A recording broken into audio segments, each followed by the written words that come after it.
Fala galera, aqui é o Felipe e hoje eu vou contar pra vocês a origem desse feriado que a gente tanto gosta, que é o Natal, e não só porque é feriado, eu realmente gosto muito da festa, mas assim como eu trouxe pra vocês no vídeo sobre a origem do Halloween, inclusive vou deixar um cardzinho aqui pra vocês acessarem ele, o Natal também tem origens bem mais antigas do que a gente pensa, mas fica tranquilo que eu vou esclarecer tudo nesse vídeo. Antes de começar a falar do Natal, já quero pedir pra vocês se inscreverem aqui no canal se vocês ainda não são inscritos, deixarem o like de vocês aqui embaixo também, lembrando que as redes sociais da Punkfy estão todas aqui na descrição, então não esquece de entrar lá pra conhecer a gente um pouquinho melhor.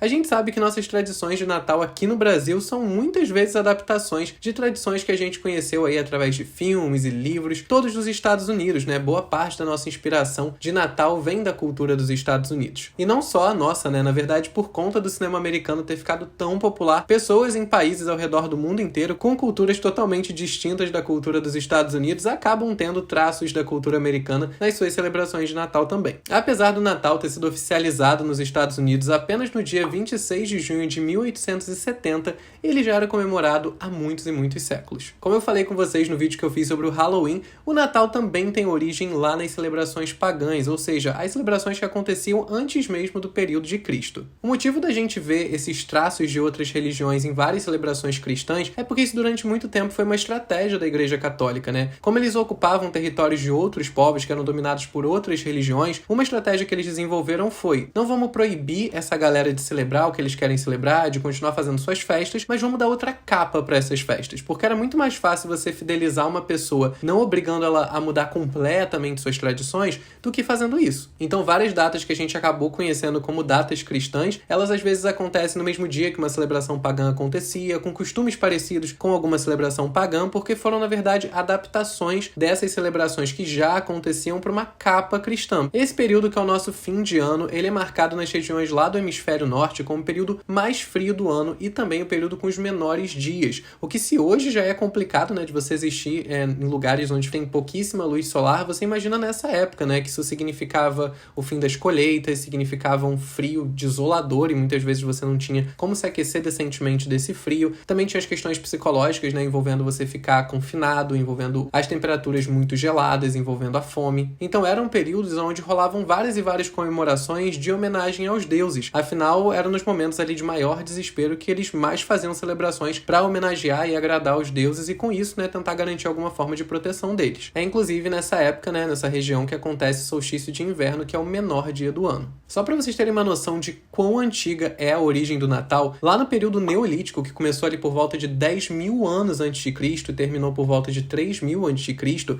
já rolavam, né, nos Stonehenges, aqueles círculos de pedra que são famosos lá do norte da Europa, várias celebrações com banquetes e danças e música. E essas celebrações aconteciam no dia 22 de dezembro, justamente para celebrar o solstício de inverno. No Império Romano, cerca de 300 anos ainda antes de Cristo, também havia uma celebração da onde bastante coisa foi adaptada. Ela se chamava Saturnália e era uma celebração para o deus Saturno, né, que era a versão romana do grego Cronos. Não sei se vocês sabem disso, mas a mitologia grega e romana é praticamente a mesma ou exatamente a mesma, só muda o nome dos deuses. Essa celebração ela se iniciava no dia 17 de dezembro e ela era marcada por uma inversão de valores e etiquetas daquela época e daquele lugar. Então era uma época em que os escravos eram servidos pelos senhores, né? Eles eram os protagonistas da festa, mesmo que fosse só uma brincadeira, né? Não mudava nada no final, mas ainda assim existia esse momento em que eles podiam ocupar espaços que eles normalmente eram proibidos de ocupar. Era comum também que os escravos usassem nesses dias os chapéus conhecidos como bonés da liberdade, que eram dados aos escravos quando eles eram, né, soltos. E além dessa inversão aí de costumes, também era muito comum servirem grandes banquetes, né, em praças públicas, em ruas públicas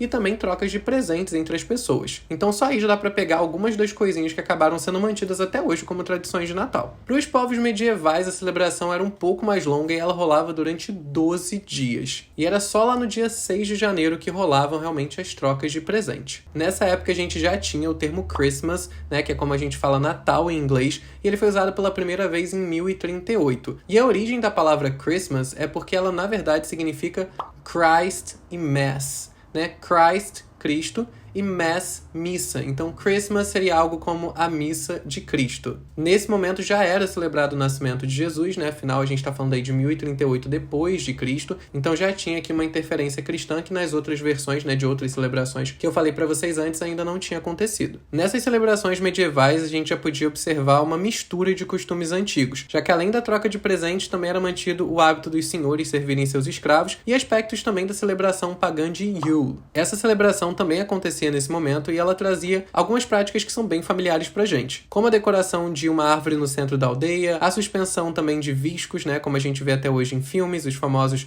mistletoes, que tradicionalmente quando você para embaixo de um deles, né, você tem que beijar a pessoa que tá ali junto com você. Também foi dessa época que a gente começou a enfeitar as casas com plantas, né, costumes que, como a gente sabe, foram mantidos aí pela Igreja Católica e aparecem nas tradições de Natal até hoje. Apesar da Igreja Católica manter alguns aspectos dessas celebrações, né, de quando elas eram ainda de outras religiões, era comum que eles ressignificassem algumas coisas. Então algumas tradições ainda existiam, mas elas tinham uma outra narrativa. As guirlandas, por exemplo, já eram penduradas lá nas celebrações de Yule, porém simbolizavam o infinito da boa vontade, da amizade e da alegria, enquanto para a Igreja Católica elas passaram a simbolizar a vida eterna e o triunfo de Cristo sobre a morte. Na Era Tudor, que durou pela Inglaterra de 1485 até 1603, as comemorações de Natal continuavam e eram celebradas na corte, ainda naquele mesmo período de dias com jogos, festividades e banquetes. Assim como praticamente qualquer tradição, o Natal também já foi questionado e lá por volta de 1600 ele foi proibido na Grã-Bretanha. Os puritanos da região chegaram à conclusão que não precisava se fazer uma celebração para celebrar Cristo e que isso era até mesmo ofensivo, porque tirava o real foco de adoração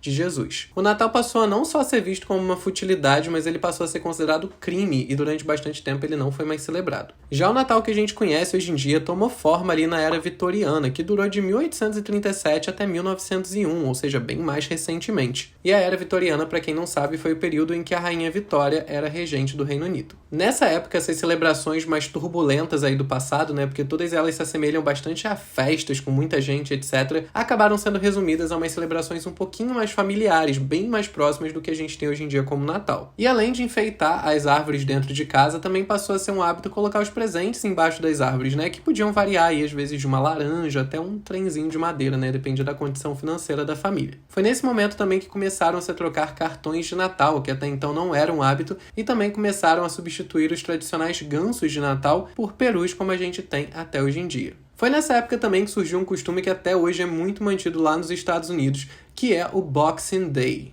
No dia 26 de dezembro era muito comum que quem tivesse um pouco mais de dinheiro deixasse gorjetas para lojistas e para funcionários, enfim, para pessoas que ganhavam menos do que eles. Essas gorjetas eram deixadas em caixinhas que essas pessoas mesmo disponibilizavam, e é por isso que esse dia ficou conhecido como Boxing Day, já que box em inglês é caixa. Como eu falei com vocês, esse dia ele ainda é bem conhecido lá nos Estados Unidos até hoje porque ele é o dia após o Natal e é um dia no qual por lá rolam umas promoções muito, muito boas, né, pós-Natal. Basicamente a galera só quer queimar todo o estoque que não vendeu até o Natal e quem tava esperando aí para comprar as coisas com preço melhor, aproveita essa oportunidade. E em alguns países também é feriado no dia 26, né, além do dia 25. Lá nos Estados Unidos essas celebrações começaram a ganhar forma quando um cara chamado Washington Irving, que eu já citei aqui uma vez inclusive no vídeo que eu fiz sobre o Halloween, ele foi também o autor aí da famosa história de Halloween Sleepy Hollow, que foi traduzida como A Lenda do Cavaleiro Sem Cabeça, e ele começou a escrever umas histórias fictícias já em solo estadunidense, né, sobre como eram essas celebrações do nascimento de Jesus antes da proibição puritana, né, aquele momento que eu falei pra vocês lá por volta de 1600, em que essa prática se tornou crime. Algumas dessas histórias ficaram bem populares e lá por volta de 1800 a gente começou a ver essas tradições mais parecidas com o que a gente tem hoje em dia se moldando lá nos Estados Unidos. Além disso, o país também teve um fluxo muito grande de imigrantes, né? Os alemães, por exemplo, tinham o hábito de enfeitar galhos de árvore, né, e espalhar por dentro da casa. Isso era uma tentativa de lembrar da vida e das florestas, né, quando estava tudo verdinho, durante esses períodos mais obscuros do ano. Já os italianos trouxeram o hábito iniciado lá por São Francisco de montar pequenos presépios em casa, né, que como a gente sabe até hoje foram mantidos. Então, como a gente pode perceber, o Natal nada mais é do que uma grande junção de várias tradições diferentes que eram igualmente importantes para cada um desses povos, né, que contribuiu para o Natal que a gente tem hoje em dia. Então, se você é uma pessoa religiosa, dependendo da sua religião, você vai celebrar o Natal de uma forma completamente diferente, talvez, do seu vizinho, enquanto pessoas que não são religiosas também conseguem se apegar em inúmeros outros aspectos do Natal. Afinal, essa data já tem tantos anos de existência e tantas tradições diferentes que você não precisa ser de um grupo específico para celebrar o Natal. Para algumas pessoas vai ser um momento de celebrar o nascimento de Cristo, para outras simplesmente um momento de se reunir com a família depois, às vezes, de um ano todo afastado. Para muitas pessoas também é um momento de caridade, poder doar um pouco para quem tem menos do que você, né? Hábitos que a gente vê que desde as primeiras formas de celebração dessa data já estavam presentes. Mas afinal, da onde que vem o famoso Papai Noel? O Papai Noel também tem uma origem anterior ao cristianismo, apesar dele ter evoluído para ser também uma representação de São Nicolau, que era famoso aí por deixar presente, né, nos sapatos das pessoas, mas outras partes da mitologia aí do Papai Noel vêm de religiões mais antigas. E sim, gente, a Coca-Cola tem sim um papel importante nessa história e na forma que ele tomou no imaginário popular, mas alguns historiadores já levantaram teorias de que existem semelhanças entre a figura do Papai Noel e a figura de, por exemplo, Odin, o deus nórdico. Nas histórias de Odin acontecia de às vezes ele tomar a forma de um viajante velho de barba branca e capuz que montava num cavalo de 8 patas e voava pelos céus. Então, sim, existem algumas semelhanças. E sim, a figura do Papai Noel também andava a cavalo, tá? Antes dele receber as suas renas e o seu trenó voador, o que só aconteceu lá em 1823 no poema A Visit from St. Nicholas, que traduzindo seria Uma Visita de São Nicolau. Outra questão que corrobora aí com a origem do Papai Noel tá ligada com Odin era que durante o Yule, aquele festival pagão que eu falei aqui pra vocês, nas histórias de Odin, ele participava de uma grande caçada com outros deuses, na qual eles percorriam os céus à procura de gigantes de gelo e forças do mal. E acreditava-se que aqueles que desrespeitassem os deuses sofreriam punições, e aqueles que os agradassem receberiam presentes. É possível também encontrar referências de homens de Odin em antigas tradições, que eram descritos como elfos, todos artesãos e ajudantes do deus. Mas muitas pessoas consideram unicamente a história do São Nicolau como a origem do Papai Noel. E de fato, até mesmo o nome, né, o Santa Claus, que é como a gente chama o Papai Noel em inglês, ele vem realmente de São Nicolau. Em inglês, São Nicolau é Saint Nicholas, e na Alemanha ele era conhecido como Sankt Nikolaus. Eu acho que essa pronúncia, me perdoa, Lud, eu sou professor da Punkify e não do Clube de Alemão. E se você for ler esse nome com sotaque inglês sem sotaque alemão, ele fica exatamente